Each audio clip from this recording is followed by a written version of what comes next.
Hello students, today we are going to discuss one of the most important topic of this chapter, linear equation in one variable, that is the concept of upstream and downstream. Beta, this is an important concept as every time one question from these concept will come in your exam, and that is a 4-marker question. So here are some terms or some the keywords that you should know before doing the concept or before doing the related question. So here we go. Concept of upstream and downstream. Here are some keywords. Steamer या boat. अगर question में कहीं पे भी steamer word लिखा आए, that means वो कोई वाटर ट्रांसपोर्ट है, एंड बोट वो तो आप जानते ही हैं कि वो वाटर ट्रांसपोर्ट होता है. So in the question you may get the term boat or you may get the term steamer. Okay, now the next term is stream क्या होती है? धारा, यानी कि पानी. अब जो भी कोई बोट है या कोई स्टीमर है, ऑब्वियसली वो किसी पानी में ही चलेगा, कोई वाटर बॉडी ही होगी जहाँ पे वो चल रहा होगा, तो उसको हम स्ट्रीम भी कह सकते हैं, वाटर भी कह सकते हैं और करंट भी कह सकते हैं. करंट, स्ट्रीम और वाटर, ये तीनों एक ही जो कॉन्सेप्ट है उसके लिए यूज होंगे.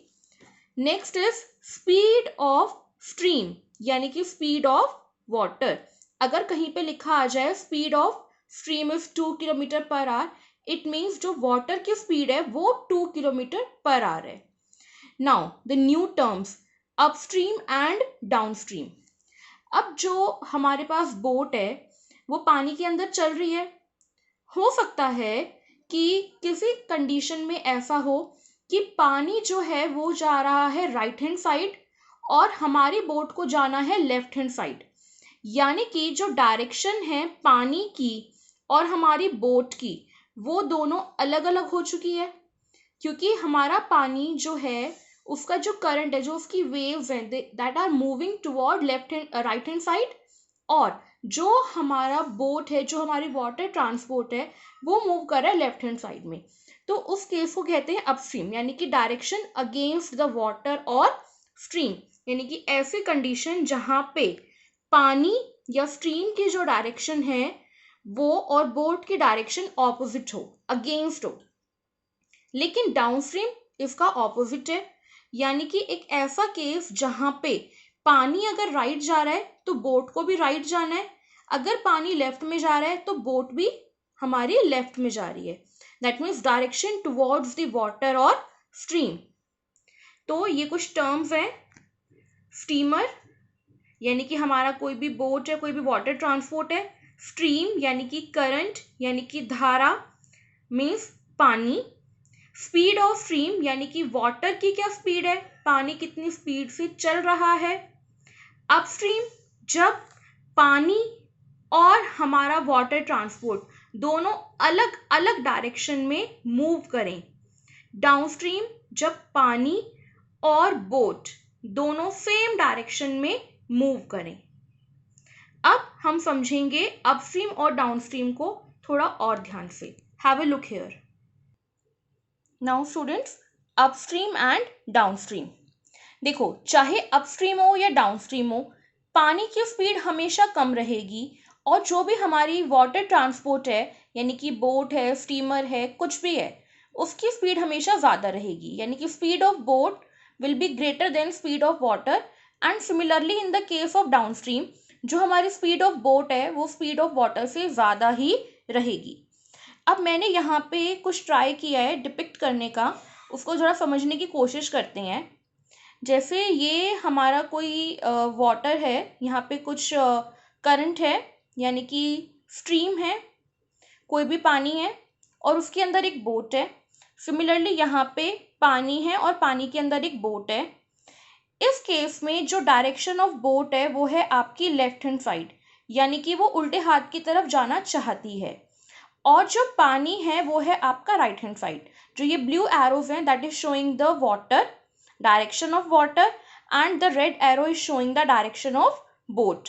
तो बोट हमारी जाना चाह रही है लेफ्ट हैंड साइड, और जो पानी है वो जा रहा है राइट हैंड साइड। तो देखो, आप अगर थोड़ा ध्यान से देखें, मैंने रेड वाले एरो को थोड़ा बड़ा बनाया है एंड ब्लू एरोस को छोटा बनाया है, क्योंकि बोट की स्पीड ज़्यादा होनी चाहिए और वाटर की स्पीड कम होनी चाहिए। अब जरा समझो बात को ध्यान से। अगर हम पानी के अंदर हैं और पानी जा रहा है राइट हैंड साइड की तरफ और हमारी स्पीड पानी की स्पीड से कम है, तो क्या होगा? पानी हमें अपने साथ बहाकर ले जाएगा। यानी कि हम यहाँ खड़े हैं। अब यहाँ पे आप बोट की जगह खुद को एज्यूम करके देखिए कि आप यहाँ पर खड़े हैं, पानी जा रहा है राइट हैंड साइड की तरफ और आपका जो घर है वो है लेफ्ट हैंड साइड की तरफ। अगर आप पानी से ज़्यादा स्पीड अपनी नहीं करेंगे तो आप कभी भी अपने घर नहीं पहुंच पाएंगे। जब तक पानी की स्पीड हमसे ज़्यादा रहेगी, पानी हमें अपने साथ खींचकर बहाकर ले जाएगा। तो अगर हमें अपने घर पहुंचना है तो हमारी स्पीड को पानी की स्पीड से ज़्यादा होना ही पड़ेगा। और अगर स्पीड इक्वल हो गई तब भी कोई फ़ायदा नहीं है, तब भी हम अपने घर तो पहुंच नहीं पाएंगे। यानी कि हमारी स्पीड को ज़्यादा होना ही पड़ेगा अगर हम अपनी डेस्टिनेशन तक पहुंचना चाहते हैं। तो इन दैट केस जो पानी है वो राइट हैंड साइड जा रहा है और हमें लेफ्ट हैंड साइड जाना है, तो हमारी स्पीड को ऑब्वियसली ज़्यादा होना ही पड़ेगा। अदरवाइज जो बोट है वो कभी भी अपनी डेस्टिनेशन तक पहुंच नहीं पाएगी और पानी उसे अपने साथ बहाता हुआ राइट हैंड साइड की तरफ ले जाएगा। इन दिस केस जो डायरेक्शन ऑफ बोट है एंड वाटर है that are opposite to each other. अब जो टोटल स्पीड ऑफ बोट है वो क्या रहेगी? मान लीजिए कि पानी जो है उसकी स्पीड है 2 किलोमीटर पर आवर और हमारी बोट की स्पीड है 5 किलोमीटर पर आवर। पर बोट को पानी के अगेंस्ट बहुत सारी मेहनत करनी पड़ रही है अपने डेस्टिनेशन तक पहुंचने के लिए। इसीलिए जो टोटल स्पीड ऑफ बोट है वो क्या हो जाएगी? जो बोट की स्पीड है उसमें से स्पीड ऑफ वाटर को माइनस करना पड़ेगा। क्यों करना पड़ेगा? क्योंकि पानी और बोट दोनों ऑपोजिट डायरेक्शन में जा रहे हैं। अब दोनों अगर अलग अलग डायरेक्शन में जा रहे हैं तो बोट को अपनी डेस्टिनेशन तक पहुंचने के लिए बहुत सारी मेहनत करनी पड़ रही है। तो उसकी कुछ मेहनत किस चीज में खर्च हो रही है? पानी को अपने खिलाफ होने से, और बची हुई स्पीड उसे उसकी डेस्टिनेशन तक पहुंचाएगी। यानी कि जो टोटल स्पीड है, जो नेट स्पीड ऑफ बोट है वो क्या हो जाएगी? जितना बोट काम कर रही है, जितनी स्पीड वो लगा रही है, उसमें से वाटर की स्पीड को माइनस करना पड़ेगा। जैसे कि मैंने अभी बताया कि हमने ऐसा मान लिया कि बोट की स्पीड है 5 किलोमीटर पर आवर और पानी की स्पीड है 2 किलोमीटर पर आवर। तो एक्चुअली में बोट जो है वो मूव करेगी 3 किलोमीटर पर आवर से, 5 माइनस 2 यानी कि 3 kilometre per hour. I hope upstream आप सबको क्लियर हो गया होगा। अब एक बार जरा डाउनस्ट्रीम को भी देखते हैं। अब यहाँ पे क्या है कि जो बोट और पानी है वो दोनों एक ही डायरेक्शन में मूव कर रहे हैं। पानी भी हमारा राइट हैंड साइड में जा रहा है और बोट को भी राइट हैंड साइड में जाना है। तो इस केस में क्या होगा? ये दोनों एक दूसरे को हेल्प करेंगे। अगर बोट आपकी चल रही है 5 की स्पीड से और पानी चल रहा है 2 की स्पीड से, तो बोट आपकी ऑलरेडी यहाँ जाना चाहती है, पानी भी उसे यहीं पे धक्का दे रहा है कि तू यहीं पर जा, तो दोनों की स्पीड ऐड ऑन हो जाएगी। तो इस केस में जो टोटल स्पीड ऑफ बोट है वो हो जाएगी जो बोट अपनी जिस स्पीड से चल रही है प्लस में स्पीड ऑफ वाटर, दोनों ऐड ऑन हो जाएंगे। यानी कि 5 and 2 ऐड ऑन होके 7 किलोमीटर पर आवर की स्पीड से जो हमारी बोट है वो चलना शुरू कर देगी। क्योंकि कुछ स्पीड तो बोट के पास है और कुछ पानी उसको हेल्प कर रहा है, क्योंकि दोनों सेम डायरेक्शन में जा रहे हैं। तो पानी भी तो बोट पे एक फोर्स लगाएगा, उसे धक्का देगा कि तू चल, यहाँ पर चल, तो दोनों ऐड ऑन हो जाएंगे। लेकिन अपस्ट्रीम में क्या है, दोनों ऐड ऑन नहीं हो पा रहे हैं क्योंकि बोट को बहुत सारा काम करना पड़ रहा है पानी के खिलाफ। तो इसलिए वहां पे हो जाएगा माइनस और डाउन स्ट्रीम के केस में हो जाएगा प्लस।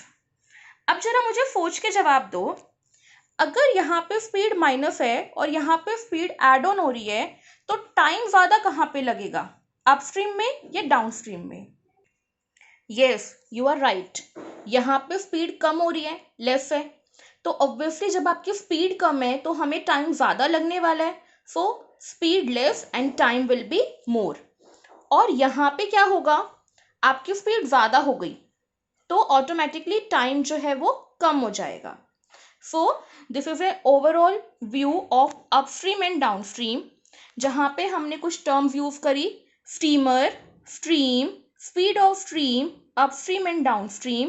फिर हमने समझा कि अपस्ट्रीम और डाउनस्ट्रीम में एक्चुअली होता कैसे है, पानी की डायरेक्शन और बोट की डायरेक्शन जब ऑपोजिट हो जाए तो अपस्ट्रीम, पानी की डायरेक्शन एंड बोट की डायरेक्शन जब एक ही हो जाए तो डाउनस्ट्रीम। जब डायरेक्शन एक साथ होगी तो ऑब्वियसली चीज़ें ऐड ऑन होगी तो स्पीड ऐड हो जाएगी, और जब ऑपोजिट होगी तो माइनस हो जाएगी। अब जब चीज़ें माइनस हो रही हैं तो टाइम ज़्यादा लगेगा, और जब चीज़ें प्लस हो रही हैं तो टाइम कम लगेगा। I hope there is no doubt in this concept. It is clear to everyone. If you have any doubt, then you are free to ask. Now in the next video, we will do some question related to the concept. Thank you everyone.